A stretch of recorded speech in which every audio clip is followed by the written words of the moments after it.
Hello दोस्तों, बहुत बहुत स्वागत है आप सभी का फिर से अपने इस नए वीडियो में।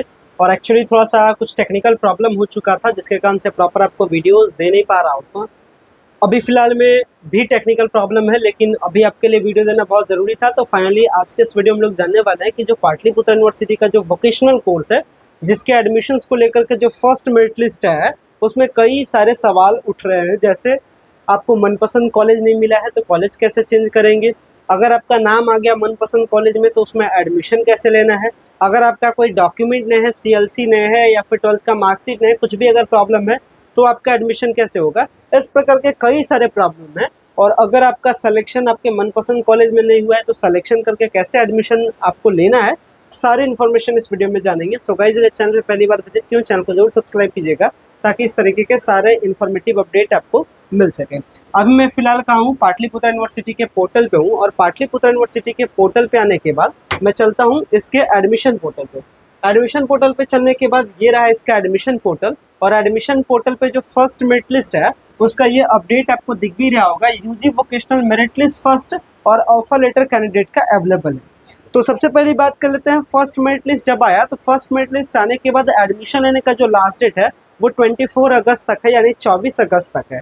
और ये लगभग आज जो डेट है ये आप जान रहे हैं, ये 20-21 अगस्त को मैं आपके लिए वीडियो बना रहा हूँ और मैं आपको बता रहा हूँ प्रोसेस। तो ये 3-4 दिनों में भी आप सारे एडमिशन प्रोसेस को कंप्लीट करके एडमिशन आप ले सकते हैं। चलिए, तो सबसे पहली बात, ये जो मेरिट लिस्ट है इसमें कैंडिडेट का काम क्या होता है कि ये जो एप्लीकेंट लॉगिन है, इस एप्लीकेंट लॉगिन पे क्लिक करना है और लॉगिन पे क्लिक करने के बाद जो आपका आईडी और जो पासवर्ड है उसको इसमें डालना है। और डालने के बाद क्या करना है, लॉगिन करना है। और लॉगिन करने के बाद आपको अपना ऑफर लेटर डाउनलोड करना है, क्योंकि ऑफर लेटर में ही आपको दिखाता है कि कौन सा कॉलेज आपको मिला है और एडमिशन लेने का लास्ट डेट कब तक है। तो सबसे पहला चीज़ है कि इसको लॉगिन करके क्या कर लेना है, ऑफर लेटर को डाउनलोड करना है। चलिए, ऑफर लेटर को डाउनलोड कर लीजिएगा। अब आगे करना क्या है ये मैं आपको थोड़ा सा समझा देता हूँ। ऑफर लेटर जैसे ही आप डाउनलोड कर लीजिएगा, इसके बाद की अब आगे का बात करते हैं। तो ऑफर लेटर आप डाउनलोड कर लीजिएगा। अब है कि एडमिशन का प्रोसेस क्या है, तो चलिए एडमिशन प्रोसेस को लेकर के हम लोग बात करते हैं। सबसे पहला चीज़ कि आप क्या समझे कि ऑफर लेटर को डाउनलोड करना है। और ऑफर लेटर कहाँ से डाउनलोड करना है ये आपको समझ में आ गया होगा। कैंडिडेट लॉगिन करके आपको ऑफर लेटर डाउनलोड कर लीजिएगा। इसके बाद में अब आपका क्या करना है, एडमिशन लेना है। इसको ऐसे भी बात करते हैं, ये ऑफर लेटर जब आप डाउनलोड करते हैं तो आपको पता चल जाता है कि आपका कौन सा कॉलेज में सिलेक्शन हुआ है। मतलब कॉलेज, कौन सा कॉलेज में आपका सिलेक्शन हुआ है ये कहाँ से पता चलता है, ऑफर लेटर डाउनलोड करने से।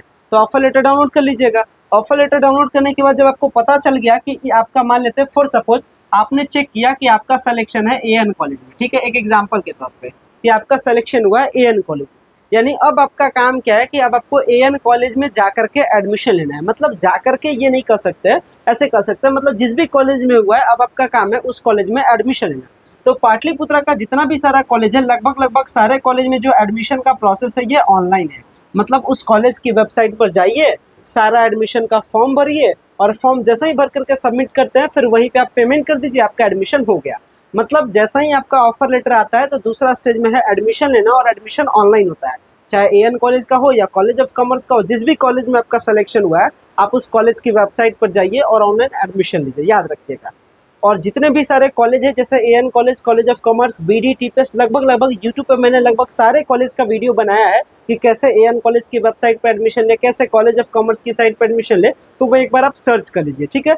उसी तरीके से तो ये आप एडमिशन जब आप ऑनलाइन ले लीजिएगा तो ध्यान रखना है, एडमिशन जब आप ऑनलाइन लेते हैं कॉलेज की वेबसाइट पे तो पूरा एडमिशन का आपको फॉर्म भरना है, यानी आपको क्या करना है, एएफ करना है, यानी एडमिशन का फॉर्म भरना है। और इसके बाद जो एडमिशन का जो पैसा है, एडमिशन का जो फी है वो भी ऑनलाइन जमा कर देना। हाँ, अब बात करते हैं फी के बारे में कि क्या फी है। देखिए, जनरली जो फी है बीसीए का, बीएससी आईटी का, बायोटेक का, लगभग सारे का जो फी है वो 15,000 के समथिंग में, 15,200, कहीं 15,600, कहीं 14,600, इस तरीके से। मतलब अप्रॉक्स जो फी है वो 15,000 के आसपास है। चाहे आपका बीबीए का हो, बीसीए का हो, या फिर बायोटेक का हो, या बीएससी आईटी का हो, जो अप्रॉक्सीमेट फ़ी है ये फ़ी भी मैं आपको बता दिया हूँ कि 15,000 के आसपास है।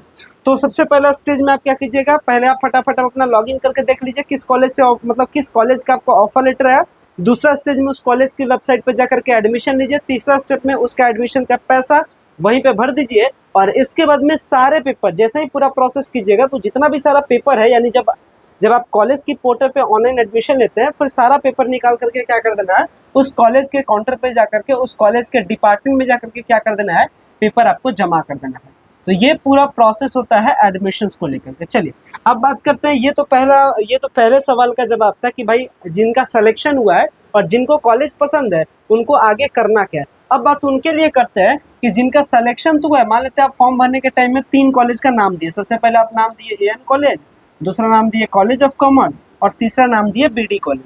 और मान लेते हैं कि अगर आपका सिलेक्शन इस तीसरा नंबर वाले कॉलेज यानी बीडी कॉलेज में आपका सिलेक्शन हो गया, लेकिन आपके मन में क्या है कि आपको बीडी में लेने का मन है, आपको चाहिए था एएन और आपको मिल गया बीडी कॉलेज, तो क्या करें? कहने का मतलब आपका मन था पहला वाला कॉलेज, दूसरा वाला कॉलेज, लेकिन आपको मिल गया तीसरा वाला।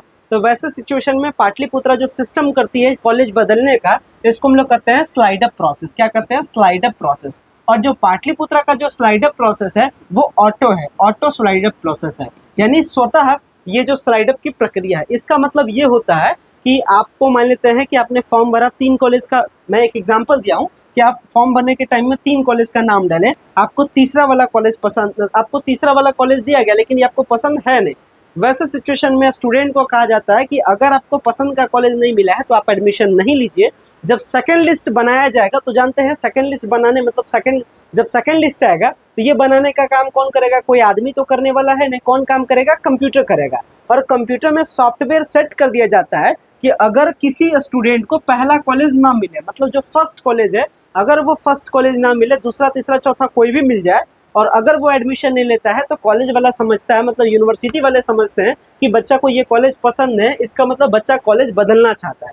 वैसे सिचुएशन में स्लाइड अप मोड ऑन हो जाता है ऑटोमेटिक, और आपका क्या होता है, या तो दूसरा तीसरा, मतलब जो आपको कॉलेज मिला है, जैसे इनको मिला है बीडी कॉलेज तीसरे नंबर का कॉलेज, तो जब सेकंड मेरिट लिस्ट बनेगा तो या तो इनको मिल सकता है कॉलेज ऑफ कॉमर्स या तो मिल सकता है एएन कॉलेज, और अगर इनका कट ऑफ ऊपर वाले कॉलेज से मैच नहीं करेगा तो फिर से इनका रह जाएगा बीडी कॉलेज। मतलब स्लाइड अप प्रोसेस में हर जगह आपको फायदा ही फायदा है। या तो आपको ऊपर का कॉलेज मिल जाएगा, ऊपर का कॉलेज कब मिलेगा? जब आपका परसेंटेज उसके साथ मैच करेगा तब, और नहीं मिला तो जो आपको कॉलेज पहले से मिलकर रहता है वो सेफ रहता है। चलिए, तो ये हो गया ऑटो स्लाइड अप प्रोसेस के बारे में। तो अगर आपको कॉलेज बदलने का मन रहे तो कैसे बदलना ये भी समझ गए। अब बात करते हैं उनके लिए कि जो फॉर्म नहीं भरे थे या जो फॉर्म भरे थे किसी प्रकार का मिस्टेक हो गया। वैसे सारे स्टूडेंट के लिए जब स्पॉट एडमिशन का प्रोसेस आएगा यानी थर्ड लिस्ट के बाद में, तो ये आपको कई सारा ऑप्शन मिलेगा, जैसे कॉलेज चेंज करने का ऑप्शन, या फिर अगर आपने कॉलेज का चॉइस नहीं किया तो ये वाला ऑप्शन, किसी प्रकार का मिस्टेक है तो करेक्शन करने का ऑप्शन। ये सारा जो ऑप्शंस होता है वो स्पॉट एडमिशन में आता है। बाकी अगर आप जिस भी कॉलेज का सोच रहे हैं और अगर आप परसेंटेज से पीछे हैं, आपका कट ऑफ के कारण से उस कॉलेज में सिलेक्शन नहीं हो पा रहा है, बावजूद आप चाहते हैं कि आपका उस कॉलेज में एडमिशन हो, जैसे फॉर सपोज अभी जो एएन कॉलेज का कट ऑफ गया है, ये कट ऑफ आप जान रहे हैं कि 80% बीसीए का कट ऑफ गया है, और मान लेते हैं आपका परसेंटेज है 75 या आपका परसेंटेज है 62, और आप फिर भी चाहते हैं कि आपका एएन कॉलेज में ही एडमिशन हो जाए। वैसे सिचुएशन में आप एडमिशन लेने के लिए क्या कर सकते हैं? कांटेक्ट कर सकते हैं, और आप किसी भी कॉलेज में क्या कर सकते हैं? डायरेक्ट एडमिशन करा सकते हैं। आप उसके लिए क्या कर सकते हैं? ये जो नंबर शो कर रहा है आप इस नंबर से कांटेक्ट कर सकते हैं, चाहे व्हाट्सएप पे मैसेज करें या कॉल करें, और आप क्या कर सकते हैं? कांटेक्ट करके आप अपना डायरेक्ट एडमिशन किसी भी कॉलेज, मन चाहे कॉलेज में आप क्या कर सकते हैं? करा सकते हैं। बाकी एडमिशन से रिलेटेड जो भी सर आपको प्रॉब्लम हो आप कमेंट्स कर सकते हैं। 1-2 दिन में हार्डली आज या कल तक सारे टेक्निकल प्रॉब्लम ठीक हो जाएंगे, फिर सारे आपको प्रॉपर अपडेट वीडियोस आपको मिलता रहेगा। अभी ये एक वीडियो का नीड था, इसमें वीडियो आपके लिए बना करके किसी भी तरीके से एडजस्ट करके वीडियो आपके लिए बना करके मैं आपके लिए वीडियो प्रोवाइड किया हूँ। ठीक है, बाकी मिलते हैं फिर आने वाले वीडियोज़ में। जो भी सारा आपका डाउट रहे आप क्या कर सकते हैं? इस वीडियो में कमेंट्स कर सकते हैं। फिलहाल मैं इस वीडियो को इन करता हूँ। So much, thank you.